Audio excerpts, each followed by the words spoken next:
Envie de réagir à ce que vient de dire Gérard? Well, I don't think it's true that there was an age when science fiction literature was immensely popular. It's been more popular than it is now, I suppose, but when I first started reading science fiction, it was regarded as a pariah literature, and we talked about the science fiction ghetto. So in a sense, it seems to me we've always been a minority taste. I don't know why that is exactly. Maybe it may simply be because reading science fiction correctly requires a certain attitude toward the sciences and toward the universe that people simply don't like. A lot of people don't like taking the long view. A lot of people don't like stepping outside their own perspective. A lot of people like to be reassured by their literature rather than questioned by it. It may mean that science fiction as a literature will always be a minority taste, but I don't really see a problem with that. I don't feel like I'm competing with Harry Potter. I don't feel like I'm competing with the Twilight series. I feel like those really are different genres. I don't blame people for liking them. I don't blame people for reading Westerns or romance novels. It's just not what I write, it's not what I read. And I'm happy with that. As a writer, it's enough to have an audience. I don't need everyone in the world to be my audience. Well, I'm not happy with it. I would like that audience. But I want to disagree with you, Bob, that science fiction has always been a ghetto, because this is, in the United States at least, this only happened when Hugo Gernsback started his magazines, ran out of Jules Verne to republish, ran out of H.G. Wells, and started looking around for some sort of fiction, most of which was absolutely dreadful and paid really dreadful.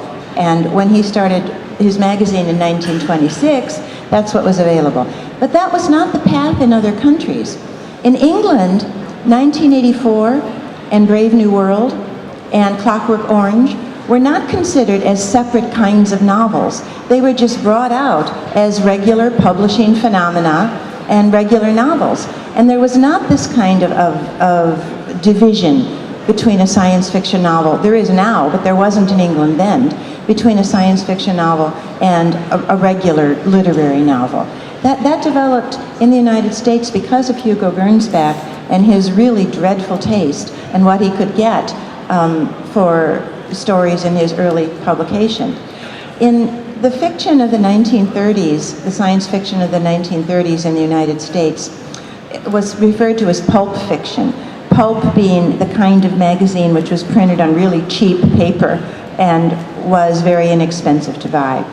And Brian Aldiss, a historian of science fiction, has said that it was a period where the writing was so bad, all women in no clauses were subordinate. And I think that had a lot to do with the way science fiction developed in the United States, at least.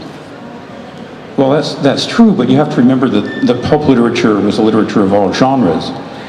Cheap pulp literature included science fiction. Literature in general literature or literary fiction, there is also a small minority that you can categorize as science fiction. Science fiction works as YA fiction, it works as adult fiction, it works as pulp fiction, it works as popular fiction, it works as literary fiction, it works as elevated intellectual fiction, but in all those categories we're a minority taste, I think. I don't know, Kurt. Am I on? Kurt Vonnegut managed to have his publisher never put science fiction on any of his novels. And as a result, even though they clearly were science fiction, he was able to achieve the kind of audience that I think better writers in science fiction never got. Well, some of these things are just an accident of the publishing industry. Some of them are, I'm not sure that that's intrinsic to the nature of science fiction itself. All I'm suggesting is that there's something about science fiction that means it might not be a universal literature. That doesn't mean that there are works of science fiction that won't have broad appeal. Obviously, there are. We're done arguing. Non, c'est très intéressant, simplement. Oui, Gérard. Oui, alors je voudrais intervenir sur plusieurs points. Alors, comme il y en a plusieurs, j'en ai pratiquement perdu le compte. Je voudrais commencer par me dire que s'il est exact que la littérature de science-fiction a toujours été un peu à part, constitués ou enfermés, si on veut, dans une espèce de ghetto. La taille, les contours de ce ghetto ont énormément évolué, sans remonter au déluge, au cours de ces 30 ou 40 dernières années. Aux États-Unis, par exemple, à partir des années 1950, on a vu tout spécialement se développer une science-fiction intelligente. Je pense à des revues comme The Magazine of Fantasy and Science Fiction, je pense à des revues comme Galaxy, je pense aussi d'ailleurs à l'évolution d'Astounding devenu analogue. Et en France, nous avons connu à peu près la même évolution. Et ces littératures ont eu des publics considérables, même si c'était des publics assez singuliers.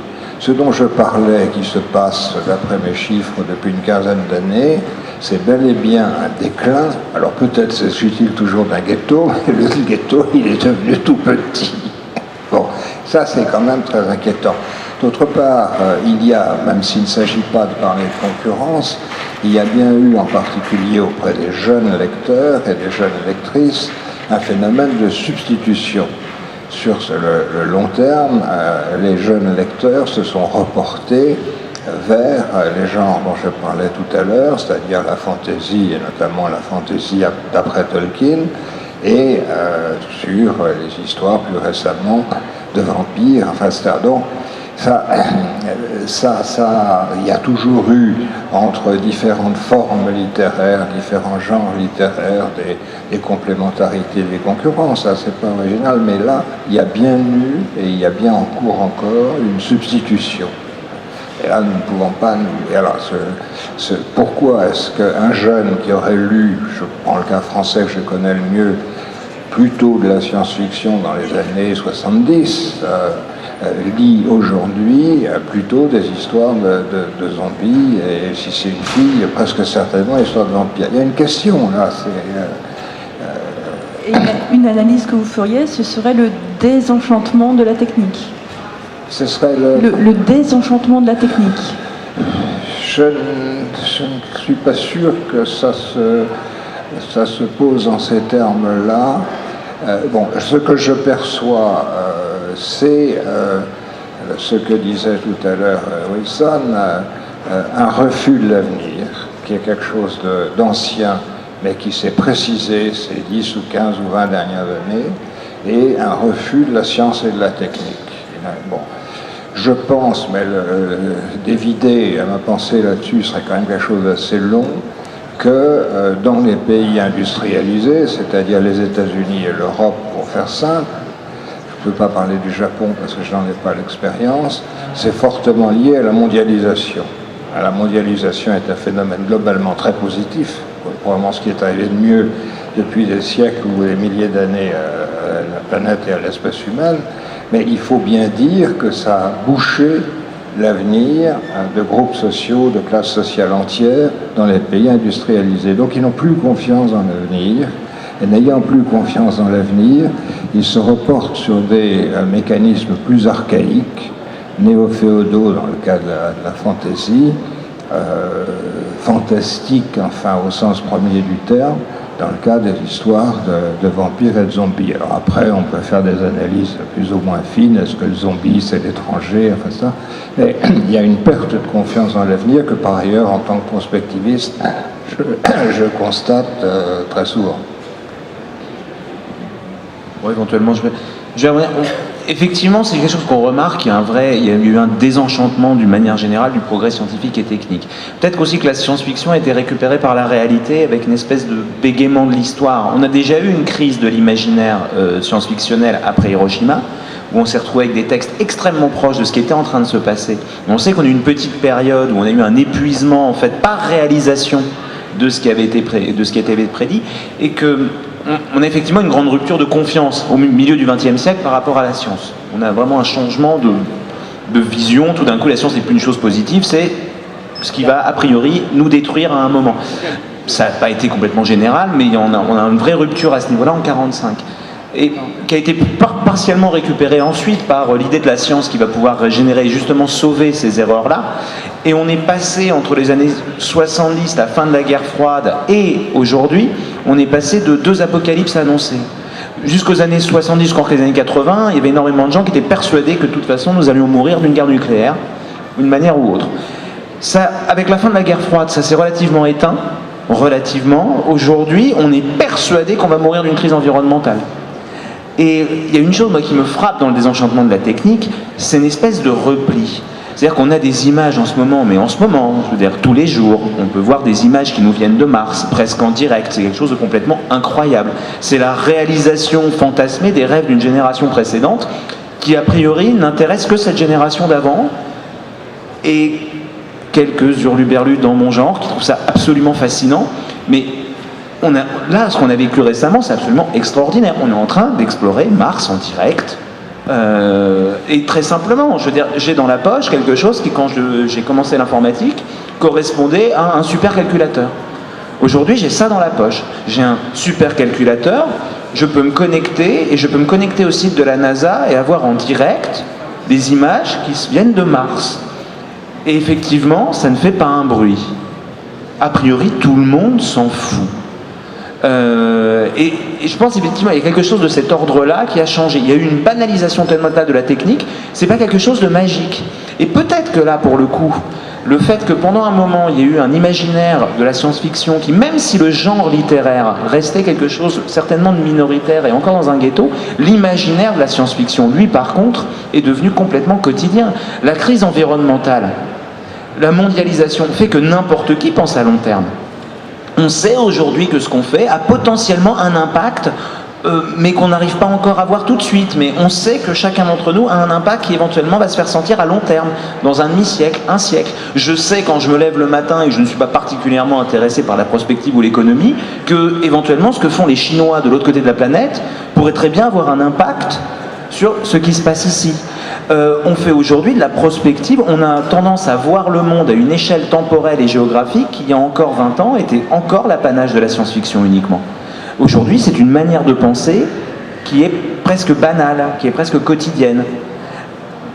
Non, là, je m'inscris pratiquement en faux sur toute la ligne. D'abord, dans les années après 1945, après Hiroshima et Nagasaki, il y a eu une remise en question de la science. Bon. Nous autres savants, nous savons maintenant que nous avons péché. Je crois que c'est Oppenheimer qui disait ça. Bon, il y a eu une remise en question. Mais ces décennies 50, 60, 70 sont en particulier aux États-Unis, mais aussi en Europe, le moment du grand boom de la science-fiction et de toutes les littératures, et d'ailleurs même des revues de vulgarisation scientifique, chose qui s'est tassée après. Donc, non, qu'il y a eu une mise en question, enfin, un des grands thèmes de ces années, 50, 60, 70, ça a été effectivement, dans l'œuvre de Philippe Cadic par exemple, je suis en train de préfacer, ça a été précisément la guerre chaude. Hein, ça a été, il y a le nombre de nouvelles qu'il a écrites dans les années 50 et 60 sur la réalité d'une guerre nucléaire est extraordinaire. Bon, mais il y a eu un public pour ça, il y a même un public très, très important pour ça. Donc je m'inscris en faux, d'une part, contre le fait qu'il y a eu une chute après 45, une perte attends, j'ai pas fini. Une perte de conscience, enfin de confiance dans la science.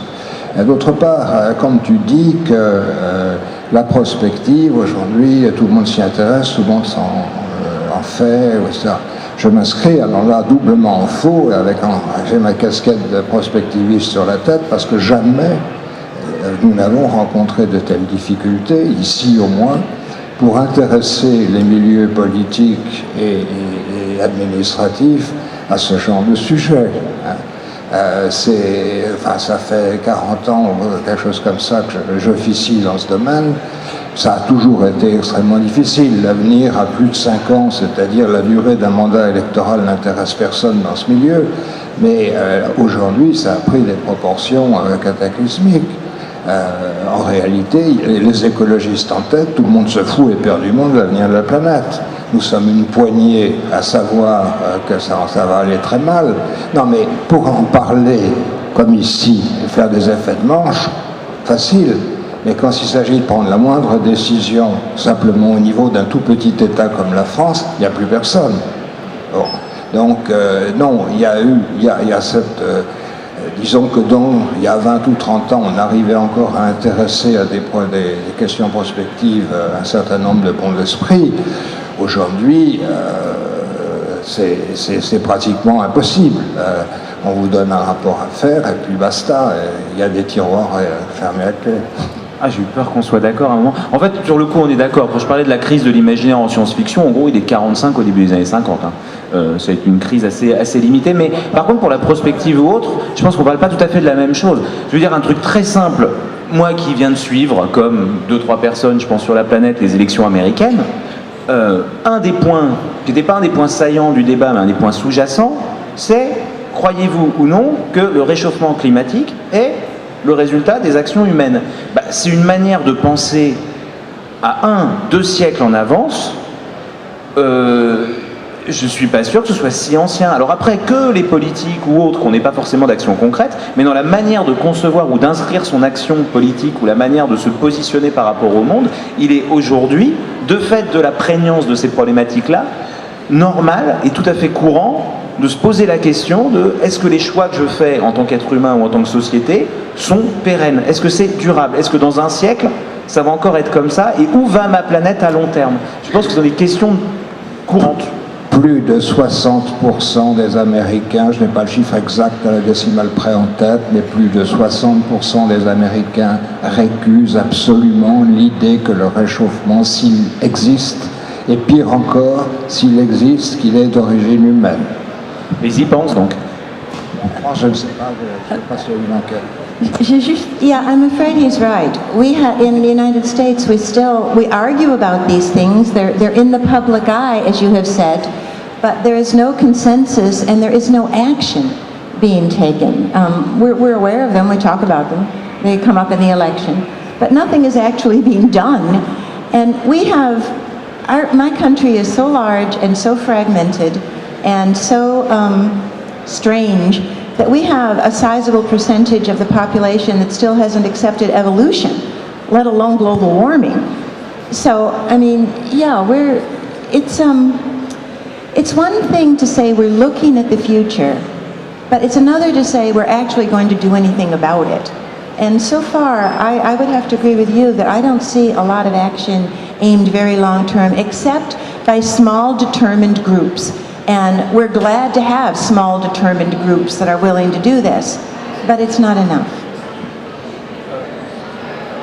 Yesterday at a panel here, I described science fiction as the miracle stories of the Enlightenment, the miracle stories of the scientific worldview, if you like. And I think if you walk into a bookstore, it's rapidly becoming obvious that it's not the popularity of miracle stories that has faded, it's the popularity of the scientific worldview. The crisis, I think, is not in the literature, but in the popular attitude towards science and technology itself. There's a crisis of confidence in our ability to, in the essential worth of science. And you see it in things like the rejection of the teaching of evolution and the rejection of the concept of global warming. A lot of people have looked at science and said there's nothing there that interests me, there's nothing there I want, and it's inimical to what I prefer to believe. That's the crisis that worries me. The crisis in science fiction is utterly secondary to something as significant as that, it seems to me. Ben, ce que je voulais dire, c'est que j'ai parlé du déclin. Bon, je parlerai plus spécifiquement de la France, parce que c'est le domaine que je connais le mieux, comme écrivain, comme éditeur, enfin, etc., etc. Bon, et comme économiste. Mais il y a eu un déclin donc, dont je parlais, donc je situe le point de départ à peu près au milieu des années 1990, mais le même déclin, et je crois que c'est vrai également aux États-Unis, est observable en ce qui concerne la littérature d'information et de vulgarisation scientifique. Les revues, une revue comme le Scientific American que je lis depuis que je suis tout petit, n'est plus que le fantôme de ce qu'elle était. C'était une admirable revue où les prix Nobel se battaient pour entrer. Aujourd'hui, ça reste une très bonne revue dont je vous recommande la lecture. Enfin, elle a perdu la pagination, les articles sont beaucoup plus grand public, enfin, etc. Bon, et si bien que l'édition française qui s'appelle Pour la science est plutôt meilleure. Mais je prendrai un autre indicateur. à la FNAC, boulevard Montparnasse, enfin la plaque Montparnasse, rue de Rennes plutôt, que je fréquente depuis extrêmement longtemps, je surveille l'étendue du rayon appelé science. Bon. En gros, en cours des 10 dernières années, il a été divisé par 4. Et je pense que dans peu d'années, ça sera une sous-section du rayon ésotérisme qui, lui, n'a pas cessé de se développer. Bon. Alors, on ne devra jamais tirer de généralité de cas particuliers. Il se trouve précisément que les économistes et les gens comme moi qui ont beaucoup travaillé dans les enquêtes le font avec prudence. Quand je dirigeais des enquêtes, je lisais toujours les 10 premiers questionnaires, je savais ce qui allait sortir du tout. C'est un peu la même chose avec mon histoire du rayon science à la FNAC, qui est réduit à rien. C'est le quart de la moitié d'une gondole, alors que c'était 3 ou 4 gondoles il y a encore 10 ou 15 ans. Donc les deux déclins, l'intérêt pour la science et donc l'intérêt pour l'avenir à bien des égards, et l'intérêt pour la science-fiction, sont allés de pair. En revanche, alors, le pseudo-développement personnel, l'ésotérisme, enfin l'astrologie et tout ce que vous pouvez imaginer, ça prolifère. Merci Gérard. J'aimerais bien ouvrir des questions à la salle.